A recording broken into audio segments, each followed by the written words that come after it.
Assalamualaikum warahmatullahi wabarakatuh. Baik, minggu ini kita akan masuk bab 6 iaitu persamaan linear. Okey, bersama dengan Cikgu G.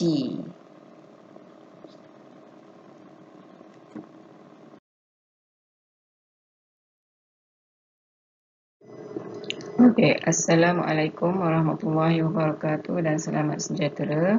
Baik, kita akan masuk bab 6 iaitu persamaan linear. Baik, dalam bab ini kita akan belajar persamaan linear dalam satu pemboleh ubah dan persamaan linear dalam dua pemboleh ubah. Baik, sebelum itu kita kena kenal pasti dulu sama ada persamaan yang kita dapat itu adalah persamaan linear ataupun bukan. Baik, bagaimana cara nak kenal pasti? Yang pertama, kita mesti lihat kuasa bagi pemboleh ubah yang diberi. Okey, kita kena ketahui bahawa kuasa bagi pemboleh ubah mesti 1 dan ada tanda persamaan. Jadi, persamaan yang diberi itu adalah persamaan linear. Okey, kita lihat contoh kat sini. X tolak 4, Y sama dengan 2. Baik, di sini ada berapa pemboleh ubah? Ada 2, iaitu X dan Y. So, first kita tengok kuasa bagi X. Okey, kuasa bagi X ialah 1, di mana kuasanya kita tak tulis. Juga kuasa bagi Y juga 1, kemudian ada tanda persamaan. Okey, so X tolak 4Y sama dengan 2 ialah persamaan linear.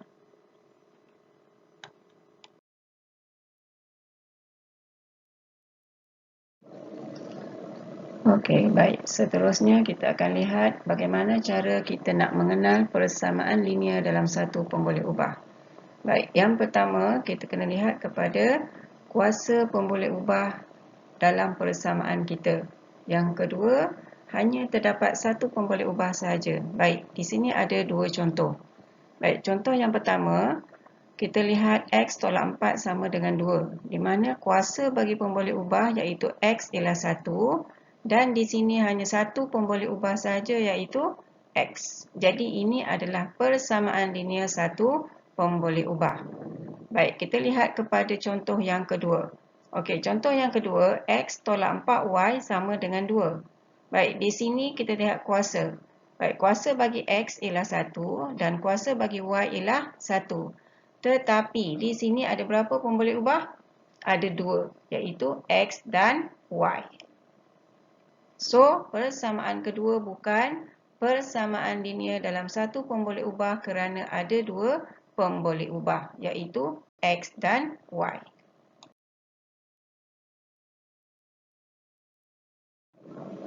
Baik, seterusnya kita lihat bagaimana cara kita nak membentuk persamaan linear berdasarkan situasi yang diberi dan sebaliknya. Baik, di sini contoh, kita lihat contoh. Okey, tulis persamaan linear bagi setiap situasi berikut. Contoh yang pertama, apabila 5 ditolakkan dari X dan bakinya, hasilnya ialah 19. So, ditolak dari X maksudnya X tolak 5. So, hasilnya sama dengan 19. Baik, contoh yang kedua. Baik, Daniel memiliki sebuah buku yang mempunyai 120 muka surat. So, dia baca setiap hari 3 hari berturut-turut. Dan dia dapati tinggal lagi 36 muka surat. Jadi, yang 3 hari berturut-turut ni, kita tak tahu berapa muka surat yang dia baca. So, apa yang kita tidak tahu, kita gantikan dengan pemboleh ubah. Baik, 120 jadi 120 tolak dengan 3 hari berturut-turut. So, yang dia baca 3 hari berturut-turut kita tidak ketahui. So, kita gantikan dengan huruf Y. So, 3Y. Jadi, bakinya adalah 36. Jadi, persamaan linear yang terbentuk ialah 120 tolak 3Y sama dengan 36.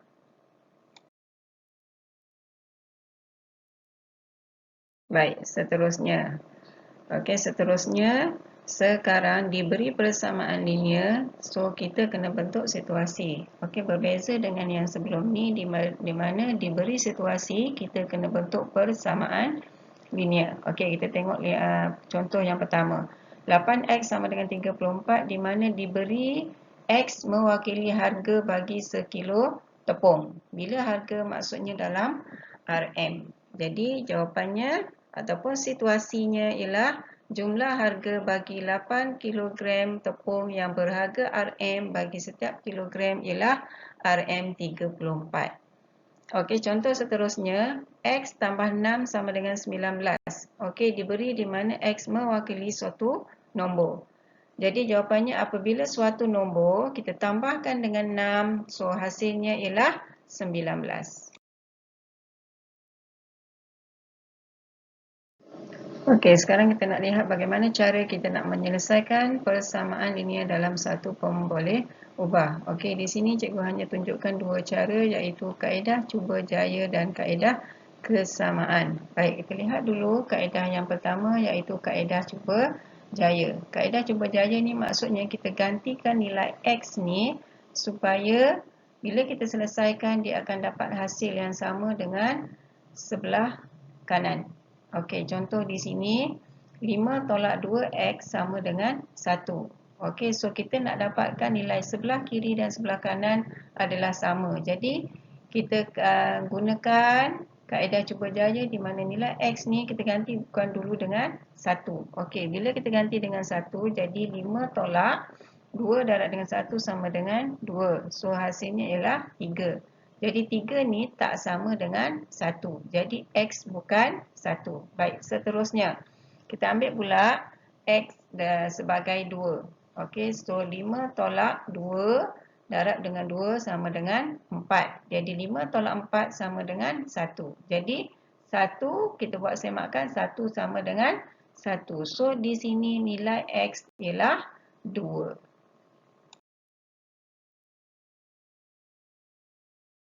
Contoh persamaan linear yang kedua, X tambah 4 sama dengan 7. Baik, di sini pemboleh ubahnya duduk di depan ya. Pemboleh ubah duduk di depan, so nilai yang kita kena ganti di depan. Okey, kita ambil dulu nilai X kita ganti dengan 1. So 1 tambah 4 sama dengan 5. Bila kita buat semakan, nilai sebelah kiri tak sama dengan nilai sebelah kanan. Jadi X bukan 1. Okey, kita cuba lagi yang seterusnya. Okey, X terganti dengan 2. So, 2 tambah 4 sama dengan 6. Tak sama juga dengan 7.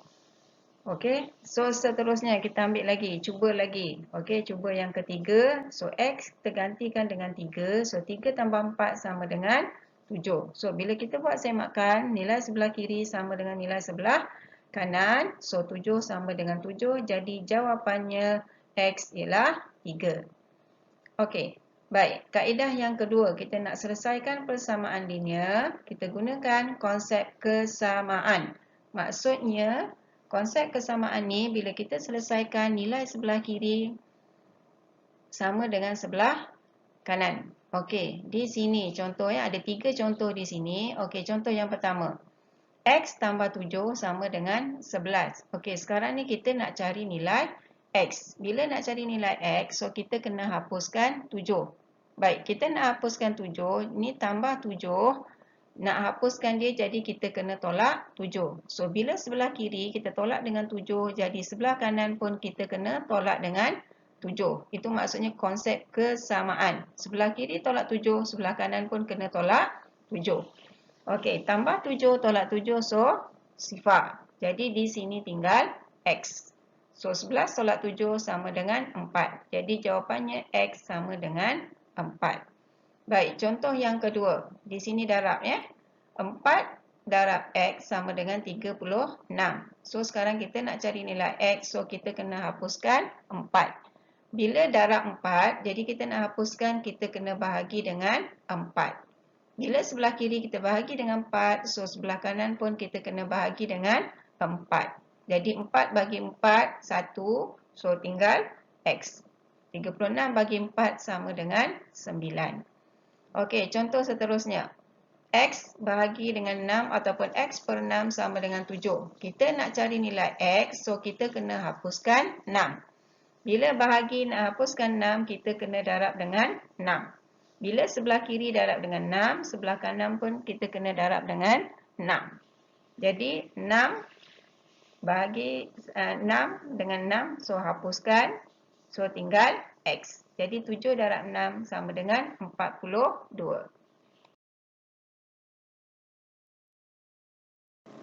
Okey, kita lihat contoh penyelesaian. Okey, di sini ada satu contoh di mana Encik Samad umur dia 6 tahun lebih tua daripada isterinya. Jadi jumlah umur mereka ialah 74 tahun. Jadi kita nak tahu berapa umur Encik Samad. Okey, di sini yang kita tak tahu ialah umur Encik Samad. So kita katakan umur isteri Encik Samad ialah X tahun. So umur Encik Samad X tambah 6. Jadi jumlah umur Encik Samad plus dengan umur isteri dia sama dengan 74. Jadi kita kembangkan dapat 2X tambah 6 sama dengan 74 dan kita selesaikan. Jadi sekarang X ialah 34. X itu adalah umur isteri Encik Samad. Jadi umur Encik Samad 34 tahun kita tambah dengan 6 kerana Encik Samad umurnya lebih 6 tahun daripada isterinya. Jadi umur Encik Samad sekarang ialah 40 tahun.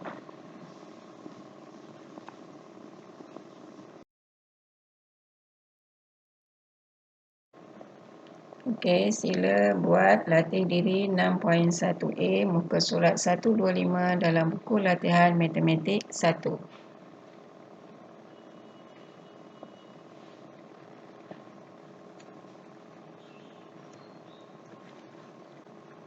Okey, juga latih diri 6.1B muka surat 126.